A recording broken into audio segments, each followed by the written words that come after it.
Hello students, आज के इस वीडियो में हम बात करेंगे मोल कॉन्सेप्ट के बारे में। मोल कॉन्सेप्ट एक आपकी फंडामेंटल यूनिट है जो क्वांटिटी ऑफ सब्सटेंस को डिफ़ाइन करती है, ठीक है। और मोल कॉन्सेप्ट को हम कुछ ऐसे समझ सकते हैं कि अगर आपसे कहा जाए कि एक दर्जन का क्या मतलब होता है, ठीक है, तो आप बोलोगे एक दर्जन का मतलब कोई चीज़ 12 है, 12 है, ठीक। जैसे हम कहते हैं 1 दर्जन बनाना, तो आप बोलोगे उसमें आपके 12 केले यानी 12 बनाना आपको मिलेंगे। तो वैसे ही मोल कॉन्सेप्ट एक नंबर है, एक फंडामेंटल यूनिट है, ठीक है, जिसके थ्रू हम किसी सब्सटेंस की क्वांटिटी को मेज़र करते हैं बहुत ही लार्ज क्वांटिटी में, ठीक है। तो देखिए क्या है, a mole concept is defined as the amount of substance which has total number of particle equal to the number of atom present in 12 gram of carbon atom।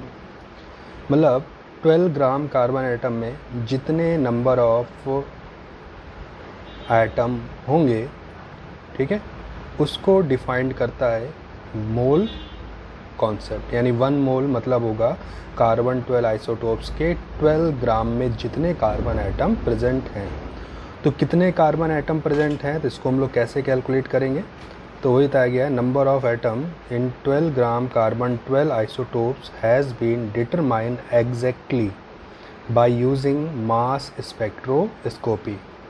ठीक है, एक टेक्निक होती है जिसमें एक इंस्ट्रूमेंट यूज़ करते हैं जिसका नाम होता है स्पेक्ट्रोफोटोमीटर।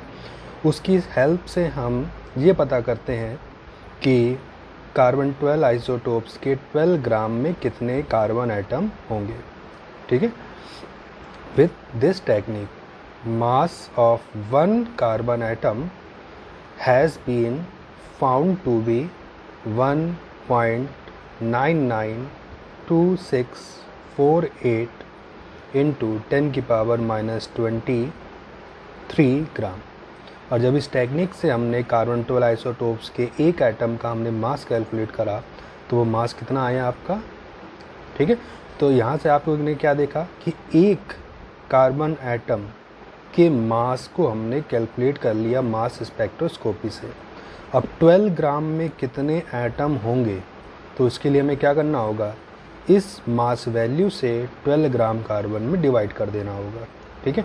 तो 10 नंबर ऑफ कार्बन एटम या number of atom in 12 gram of carbon 12 isotope is equal to 12 gram per mole carbon 12 isotope upon, ठीक, एक कार्बन एटम का मास से हमने क्या करा, डिवाइड करा। और डिवाइड करने पर आपको वैल्यू क्या मिली, 6.0221367 इंटू 10⁻23 एटम पर मोल। जब आपने ऐसा करा तो आपने क्या देखा, कार्बन 12 आइसोटोप के 12 ग्राम में नंबर ऑफ कार्बन एटम कितने हैं, 6.0221367 10⁻23 एटम, कितने में, एक मोल में। तो आपको ये पता चल गया कि एक मोल कितने के बराबर होता है। यानी अगर आपसे हम कह दें एक मोल कॉपी या एक मोल पेन का क्या मतलब होगा, तो आप बोलोगे एक मोल पेन का मतलब है कि उसमें 6.0221367 10⁻23 पेन है।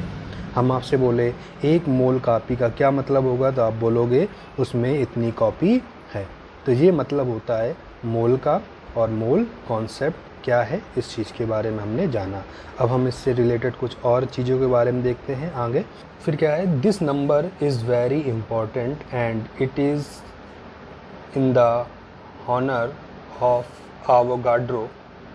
It has been named as Avogadro constant और नंबर, ठीक है। इसके जो डिस्कवरर थे आवोगाड्रो, उनके रिस्पेक्ट में हम इसे आवोगाड्रो कांस्टेंट या आवोगाड्रो नंबर भी बोलते हैं।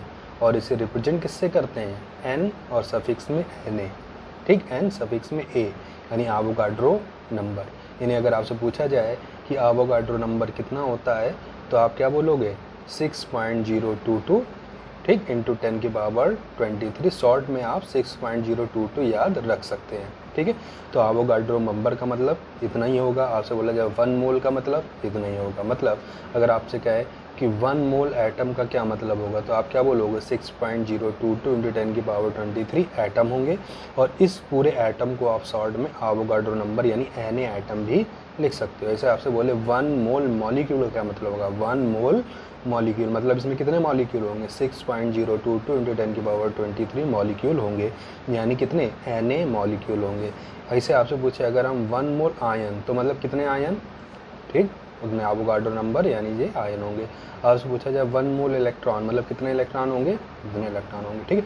तो 1 मोल का मतलब एक क्वांटिटी है, ठीक है, जो डिफाइन करती है कि कितने पार्टिकल होंगे, ठीक है, ठीक। तो ये आपको ध्यान रखना है। आपसे जब किसी के आगे भी 1 मोल लग जाए, जैसे आप लगाते हैं ना 1 दर्जन, अगर हम बोले 1 दर्जन एटम, तो आप क्या बोलोगे 12 एटम। वैसे हमने दर्जन की जगह क्या यूज़ कर रहे हैं, मोल यूज़ कर रहे हैं। यूनिट जैसे दर्जन होती है, जैसे यूनिट क्या होती है, मोल होती है। तो आपसे बोला जाए 1 मोल, तो आपका मतलब इतना होगा। किसी के आगे भी मोल लग जाए, इसका मतलब वो चीज़ तुम्हें कितनी होगी, 6.022 × 10⁻23 होंगी, जिसको हम लोग Na नंबर भी बोलेंगे, ठीक। Na मतलब एवोगाड्रो नंबर भी बोलेंगे, क्योंकि हम रिप्रेजेंट करते हैं मोल को एवोगाड्रो नंबर से, ठीक। फिर हमें क्या करना होगा, अब हमें अलग अलग तरीके से मोल को डिफाइन करना हो, जैसे number of mole with reference to number of entities. Entities से मतलब है एटम, आयन, मॉलिक्यूल, कुछ भी हो सकता है, ठीक है। तो अगर आप किसी चीज़ का नंबर दे दिया जाए, ठीक, और उसे आपको मोल में कन्वर्ट करना है, किस में कन्वर्ट करना है, मोल में।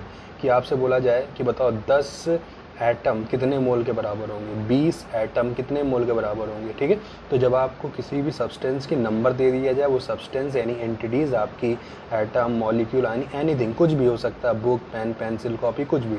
तो जब भी आपको किसी सब्सटेंस का नंबर दे दिया जाए और उसे कहा जाए कि उसे किस में कन्वर्ट करो, मोल में कन्वर्ट करो, तो क्या करना होगा, जो नंबर आपको दिया गया है 10, 20, 50 जो भी दिया गया है, उससे हमें क्या करना होगा, एवोगाड्रो नंबर यानी 6.022 × 10⁻23 से डिवाइड करना होगा, जिससे वो किसमें कन्वर्ट हो जाएगा, मोल में। तो ध्यान रखना है ये कब यूज़ करना है, विद रेफरेंस टू नंबर, ठीक, जब किसी चीज़ का हमें नंबर दे दिया जाए।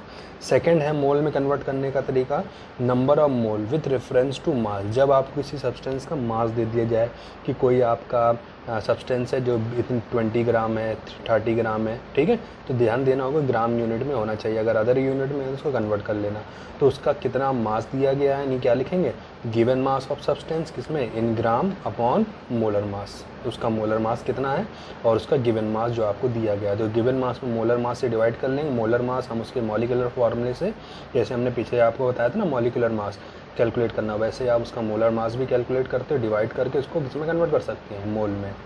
फिर तीसरा क्या है, number of moles with reference to volume. जब आपको दे दिया किसी चीज़ का वॉल्यूम दे दिया, जैसे कह दिया आपको 22 लीटर ऑफ CO2, ठीक, तो लीटर आपको क्या दिया, वॉल्यूम दिया है ना। तो जब भी आपको किसी चीज़ का वॉल्यूम दे दिया जाए, और मोस्टली यहाँ पर जो वॉल्यूम दिया होता है वो किसी गैसियस सब्सटेंस का दिया होगा, ठीक है।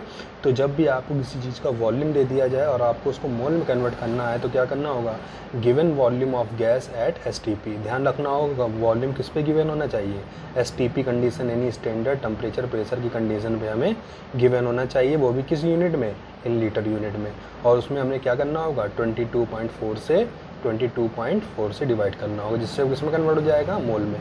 तो यहाँ पर 3 तरीके दिए गए हैं जिससे हम किसी भी क्वांटिटी को, अगर वो नंबर के टर्म में है, अगर वो मास के टर्म में है, अगर वो वॉल्यूम के टर्म में है, तो उसको हम किस में कन्वर्ट कर सकते हैं, मोल में कन्वर्ट कर सकते हैं।